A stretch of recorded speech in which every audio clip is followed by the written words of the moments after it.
Hey, bienvenue sur Tranche de Vie. On est en Saône-et-Loire, on est retourné voir Dorian, cette fois pour goûter sa viande, chose qu'on n'avait pas fait la dernière fois. Voilà, on va se régaler tout simplement, j'ai envie de vous dire. Le pitch est là, quoi, le pitch est en place. Allez, venez, suivez-moi, allons-y. On attend Dorian, il n'est pas encore arrivé, je crois que le voilà. Tu fais pas de route? Ouais, bah ouais, toi. Ça va? Vous avez même pas entendu le pick-up, je suis arrivé en travers comme un enculé avec les pneus qui couinaient. Ah, il y aura de l'action. Le colis Amazon est arrivé.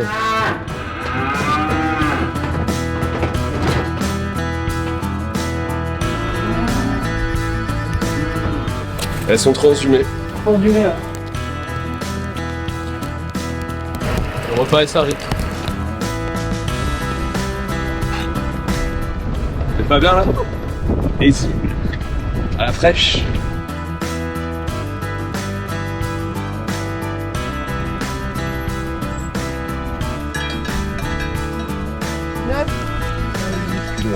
Ah, ça regarde, il y a une belle. J'adore les jeux Euro.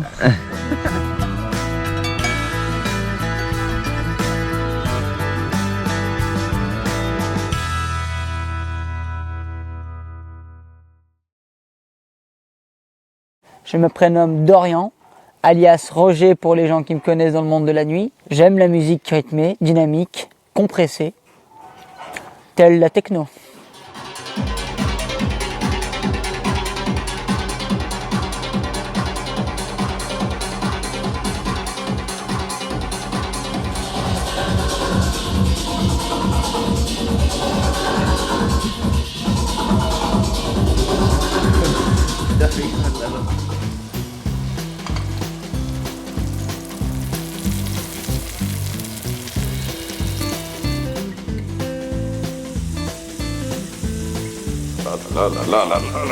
Là, ça va être bon.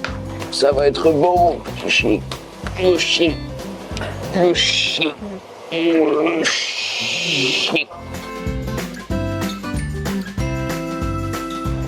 Magnifique. C'est du veau que t'as battu quand? Enfin, il date de quand, gros? Février, fin février. Le dernier que j'ai vendu. Maurice, pareil. Je suis désolé, mais je goûte un petit morceau. Ah bah, vas-y, hein, écoute. Bah, viens donc, Momo. Mon Momo. Pas mal. Ouais, c'est tendre, ouais, putain, c'est bon. C'est compliqué de bien les cuire sur la milanaise parce que vu qu'on n'a pas le feu assez fort, la panure elle ne saisit pas le truc il cuit. Ça reste pas mal du tout, quoi. Ouais. Vous savez qu'on mange bien à chaque fois que vous êtes là. Hein. Ouais, la dernière fois les entrecôtes. Est-ce que quelqu'un reveut un bout de escalope parce que j'en ai eu 2 entières moi. Moi perso ça va. Toi je vois que t'as bien. Bah écoute, oui. Le mec il a torpillé son assiette comme un putain de sanglier. super bon. Oui, sur un veau, t'as combien de kilos de viande, typiquement? Ouais, c'est 150 kg carcasse. 150? Ouais, une carcasse. Ah oui, donc de viande, t'enlèves combien? Et un rendement de 62%. Entre 62 et 65. Ouais, t'as combien de kilos? Je suis à 17 € du kilo. Ok. Mais un veau c'est à peu près 10 kilos. C'est correct en vrai, je trouve, pour Ça le... se vend bien, ouais. Franchement, pour la qualité, c'est... En plus c'est bio. Donc c'est sûr qu'à ce tarif-là, en gros, on ne trouve pas dans...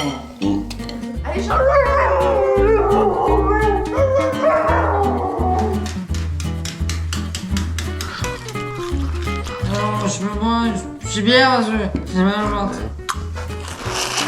C'est bien gouléant, ça. Pardon. Mon premier est à 4 pattes. Et c'est des tomates bio? Non, c'est des tomates Intermarché. Le rêve s'effondre. Ouais, mais vous, tiens, mange, t'es tout maigre. Chaque fois, je réduis toujours les quantités de sucre. C'est en fait, aujourd'hui, on a le cerveau fucked parce que depuis tout petit, on prend des céréales, des gâteaux, En fait, Ça c'est sûr. Nos marques qu'on a l'habitude de manger, d'année en année, ils augmentent leur dose de sucre. Ah ouais. Et au moins dans les escalopes de veau milanaises, eh ben y'a pas de sucre. C'est ça que j'aime bien. Putain. Tu sais pourquoi j'aime À bien? chaque heure, tipia pirate.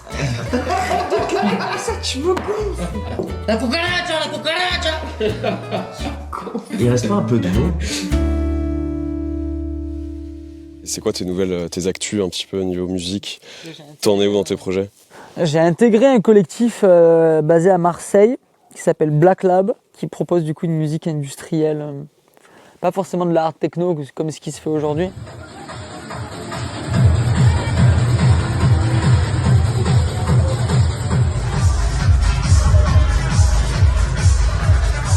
On revient un peu plus aux fondamentaux, une musique plus lente mais vraiment qualitative. On est là pour la musique, on n'est pas là pour créer une ambiance dark, hyper libérée et tout, ce que j'ai déjà vu en Allemagne depuis quelques années moi. Moi c'est pas forcément ça que je cherche, moi je veux juste que les gars ils viennent et qu'ils disent putain la musique elle était trop bonne, tu vois, je me suis régalé. Et du coup on a fait 2 événements, moi j'ai joué pour le deuxième, j'ai fait le closing, donc je me charge de fermer la salle, donc 4h30, 7h du matin. Je prends beaucoup de plaisir à jouer avec eux, je m'entends très bien avec le fondateur du collectif. Vous êtes combien dans ton collectif? On est 3 avec Océane, 2 DJ et une manageuse. Après on fait jouer d'autres gars, on fait de la guest, c'est-à-dire qu'on appelle d'autres artistes. C'est des gens qui ont tous une vie à côté, et ça j'aime beaucoup.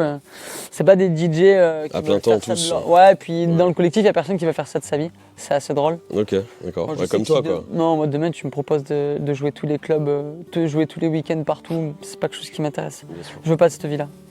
En faire un exutoire, en faire un moment de pause comme ce que je vis aujourd'hui, de dire allez, le vendredi je quitte la ferme, je saute dans le TGV, j'arrive à Marseille, je roule sur les gens, je remonte dans le TGV, j'arrive là, je suis dans mes vaches, je me régale, j'aime trop ça. Ça demande de la rigueur, ça demande de la tenue, parce que comme je te disais, tu vois, quand tu joues, tu sais, après t'as tout le monde qui te propose de venir boire un coup, de dire ah, y a un after là-bas, on va faire la bringue. Je sais que voilà, mes vaches, c'est prioritaire sur tout le reste.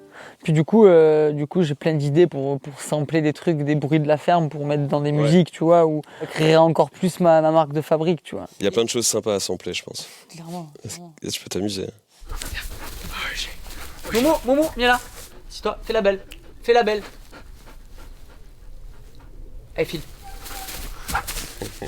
C'était venu d'où cette passion de l'élevage? De l'élevage. D'où c'était venu? Bah déjà, j'ai grandi dans un milieu où mon père du coup avait des chevaux qui n'étaient pas destinés à faire de l'élevage mais plutôt du spectacle. Mais j'ai quand même baigné dans un cadre où il y avait des animaux à la maison. Okay. Donc déjà, il y avait cette astreinte-là, parce que même si c'est pas des animaux d'élevage, il fallait quand même s'en occuper, il fallait quand même les nourrir tout le temps, quoi. Donc j'avais déjà ce truc-là où ça me plaisait de travailler avec du vivant. Alors est-ce que c'est génétique? Est-ce que c'est juste parce que j'ai grandi là-dedans et que du coup ça m'a plu? Peut-être ça m'aurait pas plu, tu vois, mais moi ça a matché. Après, entre les chevaux et les vaches, il y a quand même une différence, on va dire. Je suis arrivé aux vaches avec mon associé Pierrick, du coup, qui est mon cousin, avec qui je suis très très proche. On faisait beaucoup de vélo ensemble quand on était plus jeunes. Et lui, du coup, il avait ce rêve d'avoir sa ferme. Et en fait, j'ai découvert les vaches avec lui parce que je n'avais jamais vu de vaches d'aussi près, donc c'est-à-dire 1 mètre devant moi, quoi, avant d'avoir vu les vaches de mon cousin, qui sont aujourd'hui les nôtres. Du coup, c'est à partir de là en fait que ça m'a plu parce que voilà, je voulais travailler avec du vivant et après les vaches ça a matché et encore plus avec les aubracs parce que on a toujours cette même race depuis le début, quoi. Tu lances une boulangerie, c'est 1 an de travail, tu lances une ferme, c'est 10 ans de boulot, quoi. C'est plus difficile. Ouais, c'est le plus dur. Puis c'est souvent dans cette phase-là où tu commets des erreurs et que du coup ces erreurs-là, elles te ralentissent dans ta progression aussi. Tu as l'impression de ne pas réussir en fait. Ouais. Tu vois, tu payes tes crédits et tout, mais tu vois que à la fin du mois, tu es toujours en galère, quoi. Et c'est ça qui a été très dur pour moi. Je suis pas quelqu'un de vénal, mais je pense juste mériter mon salaire, tu vois. Ce qui s'est passé, tu vois, avec le Covid, j'avais des potes qui étaient au chôme dû et qui gagnaient plus que moi. Ouais, c'est horrible à se dire, tu vois. Tu vas en Nouvelle-Zélande, tu vas en Australie, tu vas dans d'autres pays où vraiment des propriétaires de terre, ils sont vus un peu comme à l'époque médiévale où tu vois, c'était les bourgeois qui possédaient vraiment la terre. Et les moyens de production. Les moyens de production, et c'était vraiment synonyme de richesse. Moi, j'ai pas envie qu'on me considère comme un riche, mais j'ai juste envie qu'on me considère comme un gars qui bosse et qui crée quelque chose. Écoute, mec, oui, après, tu as des ressources, tu exploites des bêtes et des champs, c'est tout à fait louable. Créer des richesses, des emplois, etc. Mais effectivement, peut-être en France, les gens, ils ont plus de problèmes avec l'argent de manière générale. T'as des gens qui ont honte de dire qu'ils gagnent 3 000 € par mois, mais putain, moi, mec, bien sûr. Que tu gagnes 3 000 faut en être fier, mec. Pour toi, de ouf. Il faut essayer d'être inspirant pour les autres. Enfin, il n'y a aucune honte, c'est le fruit de ton travail. Enfin, c'est cool, tu vois, si tu te mets ça dans la poche, c'est très bien, tu vois. C'est ça. Le métier de paysan, il est dévalorisé en France. Moi, quand j'étais en lycée à Manosque, donc un endroit assez urbain, quand j'ai dit que je voulais partir en lycée agricole pour faire paysan, il se foutait de ta gueule. Il foutait de ma gueule parce qu'il me disait ouais, mais t'as des capacités, faut aller en général. Mais ça, voilà, genre, ça veut dire tu vaux mieux que ça. Paysan, faut être débile. Loin de là. Putain, t'as des gars en formation professionnelle qui ont un cerveau, crois-moi. Parce que pour gérer ta boîte et tout, C'est un sûr. boulot de salarié. Hein. Tu peux être cadre dans une banque et prendre 5000 pelles par mois, il y a bien moins intelligent qu'un gars qui a Non, bien de sûr. plaque au plâtre ou tu vois ce que je veux dire. Hein. En fait, t'es en contact avec la réalité et la cruauté de la réalité, j'ai envie de te En dire. réalité, puis tu maîtrises l'ensemble de tes éléments. Bien sûr. C'est-à-dire que si tu ne bosses pas ou si tu commets des erreurs, c'est toi qui vas les payer. Quel conseil, toi, tu donnerais à un jeune qui veut se lancer dans l'agriculture?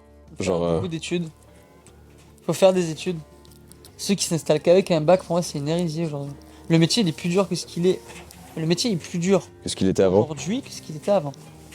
Je parle pas de quantité de travail toujours. Hein. Quantité de travail, t'as des mecs, toujours le bel exemple, t'as des mecs qui, dans le travail public qui peuvent travailler beaucoup. On Ouais. parle pas de l'amplitude horaire, on parle de la réflexion du travail. C'est-à-dire qu'aujourd'hui, c'est pas en travaillant comme une brute que tu gagnes de l'argent, c'est en réfléchissant intelligemment avant d'aller travailler.